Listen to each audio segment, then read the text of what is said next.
પ્રધાનમંત્રી શ્રી નરેન્દ્ર મોદીના આહવાન હેઠળ દેશમાં પ્રાકૃતિક ખેતીને પ્રાધાન્ય મળી રહ્યું છે। રાજ્યમાં પ્રાકૃતિક ખેતીને વેગ આપવા માટે રાજ્યપાલ શ્રી આચાર્ય દેવવ્રતજીના માર્ગદર્શન હેઠળ ખેડૂતોને પ્રાકૃતિક ખેતી સાથે જોડવા માટે વિશેષ અભિયાન અપનાવવામાં આવ્યું છે। ત્યારે પાટણ જિલ્લામાં પણ પ્રાકૃતિક ખેતીને પહેલ બહોળા પ્રમાણમાં પ્રતિસાદ મળી રહ્યો છે। જેમાં અગાઉ જે લોકો રાસાયણિક ખેતી કરતા હતા તેવા હજારો ખેડૂતો આજે ગાય આધારિત અને ઓછા ખર્ચે થતી પ્રાકૃતિક ખેતીને અપનાવીને આર્થિક ઉન્નતિની કેડી કંડારી છે। ત્યારે આવા જ પાટણના એક ખેડૂત જયેશભાઈ દેસાઈ કે જેઓએ રાસાયણિક ખેતી છોડીને પ્રાકૃતિક ખેતી અપનાવી છે। આ અંગે ખેડૂત જયેશભાઈ અમૃતભાઈ દેસાઈ જણાવે છે કે પ્રાકૃતિક ખેતી એ જમીન અને માણસના સ્વાસ્થ્ય માટે એક સારો વિકલ્પ છે।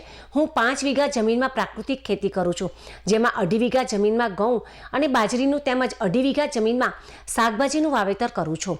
આ 5 વીઘા જમીનમાં અનાજ અને શાકભાજીની પ્રાકૃતિક ખેતી કરવાથી વાર્ષિક 2 લાખથી આવક થઈ હતી।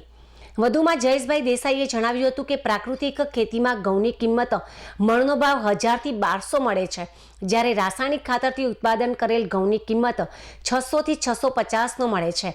આમ પ્રાકૃતિક ખેતી કરવાથી ખૂબ આર્થિક સારો ફાયદો થાય છે, જેથી બીજા ખેડૂતો પણ પ્રાકૃતિક ખેતી કરવા આહવાન કર્યું હતું। તેમજ સરકાર દ્વારા આપવામાં આવતી ગાય નિભાવ ખર્ચ એ સારી યોજના હોવાનું પણ જણાવ્યું હતું। ઉલ્લેખનીય છે કે પાટણ જિલ્લામાં પ્રાકૃતિક ખેતી વધુમાં વધુ ખેડૂતો સુધી પહોંચે તે માટે પ્રાકૃતિક ખેતીના પ્રચાર પ્રસારના ભાગરૂપે ખેડૂતો સુધી તે ખેતી વિષયક જાણકારી પહોંચાડવામાં આવી રહી છે। પ્રાકૃતિક ખેતી એટલે કે પ્રકૃતિના મૂળભૂત સિદ્ધાંતો આધારિત દેશી ગાયના છાણ અને ગૌમૂત્ર થકી ઓછા ખર્ચે થતી ખેતી, પાકની વૃદ્ધિ માટે જરૂરી ઇનપુટ બહારથી ન લેતા પ્રાકૃતિક સામગ્રી દ્વારા જાતે ખેડૂતો પોતે તે બનાવી શકે છે। પ્રાકૃતિક ખેતીના મુખ્ય 5 આધાર સ્તંભ છે, જેમાં જીવામૃત, બીજામૃત, આચ્છાદન તેમજ ભેજ અને જંતુનાશક અસ્ત્રોનો સમાવેશ થાય છે।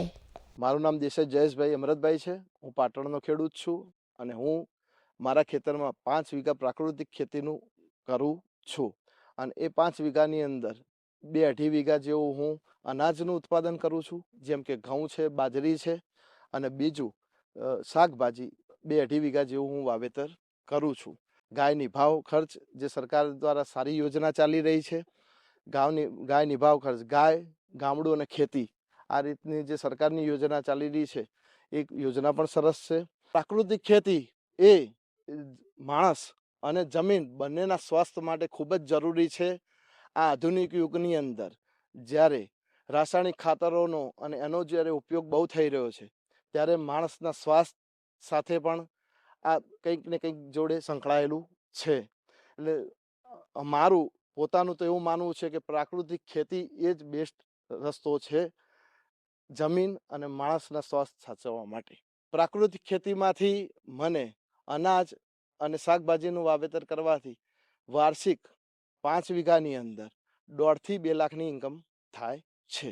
પ્રાકૃતિક ખેતીમાં અને ઓર્ગેનિક ખેતીમાં ઘણો ફેરફાર છે, જેમ કે પ્રાકૃતિક ખેતીના ઘઉંની કિંમત આજે બજારમાં 1000 થી 1200 રૂપિયા છે મણના, જ્યારે રાસાયણિક ઘઉંની કિંમત કદાચ 600-650 આસપાસ છે।